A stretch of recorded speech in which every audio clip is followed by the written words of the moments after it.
Hello दोस्तों, राम राम सत श्री अकाल। हमारी आज की कहानी है अंधेरे की गवाह नीली डायरी की गवाही। एक सच्ची अपराध कथा आधारित है 1999 में उत्तर प्रदेश के एक छोटे कस्बे में घटी वास्तविक घटना पर। तो चलिए शुरू करते हैं। वीडियो को लाइक एंड चैनल को सब्सक्राइब करें। उत्तर प्रदेश के मिर्जापुर जिले में 1999 की एक ठंडी सर्द रात थी। पूरा कस्बा गहरी नींद में डूबा था, लेकिन उस रात एक महिला की चीखों ने एक शांत मोहल्ले की नींद तोड़ दी। जब तक लोग कुछ समझ पाते, घर के अंदर आग लग चुकी थी।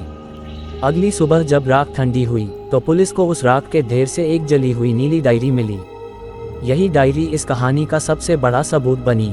घटना थी शांति देवी नामक एक विधवा शिक्षिका की मौत की। वे 52 वर्ष की थीं और अपने घर में अकेली रहती थीं। पड़ोसी उन्हें एक सम्मानित और धार्मिक महिला मानते थे।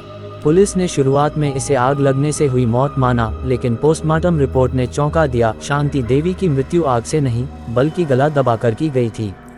आग तो केवल सबूत मिटाने के लिए लगाई गई थी। जांच की दिशा। मिर्जापुर के इंस्पेक्टर विजय प्रताप सिंह ने जब जांच शुरू की तो पहली बात जिसने उनका ध्यान खींचा वह नीली डायरी। हालांकि डायरी का कुछ हिस्सा जल चुका था, पर कई पन्ने अब भी पढ़ने लायक थे। डायरी में शांति देवी ने कई बार एक ही नाम लिखा था, अरुण। उन्होंने लिखा था कि अरुण नाम का युवक उनसे अक्सर पैसे मांगने आता था और धमकी भी देता था कि यदि पैसे नहीं दिए तो वह उनके खिलाफ गलत अफवाह फैला देगा। अरुण की तलाश। पड़ोसियों से पूछताछ के बाद पता चला कि अरुण एक 26 वर्षीय युवक था जो पहले शांति देवी के स्कूल में चपरासी था। बाद में उसे अनुशासनहीनता के कारण निकाल दिया गया था। उसके बाद वह अक्सर शांति देवी के घर आता जाता था। जब पुलिस ने अरुण को ढूंढा तो वह पहले से ही मिर्जापुर छोड़कर वाराणसी भाग चुका था। पुलिस ने तकनीकी निगरानी और स्थानीय मुखबिरों की मदद से उसे कुछ ही दिनों में पकड़ लिया।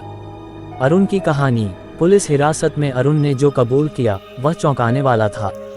अरुण ने स्वीकार किया कि वह शांति देवी को ब्लैकमेल कर रहा था। उसका दावा था कि उसके पास कुछ पुराने फोटो थे जिन्हें वह लोगों को दिखाने की धमकी देता था। इन तस्वीरों में शांति देवी किसी पुरुष मित्र के साथ थीं, जो समाज की नज़रों में अनुचित मानी जाती। शांति देवी डर के मारे अरुण को कुछ पैसे देती रहीं, लेकिन जब उन्होंने पैसे देना बंद कर दिया तो अरुण ने गुस्से में आकर उनकी हत्या की योजना बना ली। हत्या की रात। अरुण ने 3 दिसंबर 1999 की रात को शराब पी और शांति देवी के घर पहुंचा। उसने पैसे मांगे और जब मना किया गया तो दोनों के बीच तीखी बहस हुई। उसी झगड़े में अरुण ने शांति देवी का गला दबा दिया। इसके बाद वह सबूत मिटाने के लिए तेजाब और मिट्टी का तेल लेकर आया और पूरे घर में आग लगा दी। लेकिन वह ये भूल गया कि कागज, खासकर डायरी, कभी कभी आधे जलकर भी रह जाती है। डायरी की गवाही। नीली डायरी में अंतिम एंट्री लगभग एक हफ्ते पहले की थी। ग्रेटर दैन, मुझे डर लग रहा है। अरुण फिर से पैसे मांगने आया था। उसने कहा कि अगर मैंने नहीं दिए तो वह मुझे बदनाम कर देगा। मैं थक गई हूँ। अगर कुछ होता है तो इसका जिम्मेदार वही होगा। ये वाक्य ही अरुण के खिलाफ सबसे मजबूत गवाही बना। अदालत की कार्यवाही। अरुण पर हत्या, ब्लैकमेलिंग और सबूत मिटाने की धाराएं लगीं। मुकदमा करीब 3 साल चला। वकीलों के तर्क, सबूत और नीली डायरी की गवाही के आधार पर न्यायाधीश ने 2002 में अरुण को आजीवन कारावास की सजा सुनाई। सामाजिक प्रभाव। यह मामला उस समय मीडिया की नज़रों से थोड़ा बचा रहा, लेकिन स्थानीय अखबारों में इसे नीली डायरी मर्डर केस के नाम से जाना गया।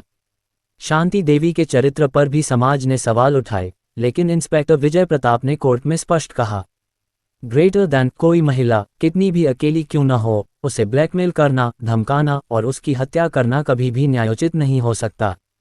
ये बयान समाज के कई लोगों की सोच बदल गया। उसके बाद आज भी मिर्जापुर के लोग जब उस पुराने जल चुके घर के सामने से गुजरते हैं तो रुककर एक पल को खामोश हो जाते हैं। वह घर अब खंडहर बन चुका है, लेकिन शांति देवी की नीली डायरी अब भी पुलिस संग्रहालय में सुरक्षित रखी है, एक गवाही के रूप में कि सच हमेशा राख से बाहर निकलता है। सीख। कभी कभी अपराधी जितना भी होशियार हो, एक छोटी सी चूक जैसे अधजली डायरी उसके पूरे अपराध को उजागर कर देती है। समाज को यह समझने की जरूरत है कि अकेली औरतों को संदेह की नज़र से नहीं, बल्कि सुरक्षा की नज़र से देखना चाहिए। ब्लैकमेलिंग और मानसिक उत्पीड़न भी अपराध की श्रेणी में आते हैं और इनकी अनदेखी नहीं करनी चाहिए।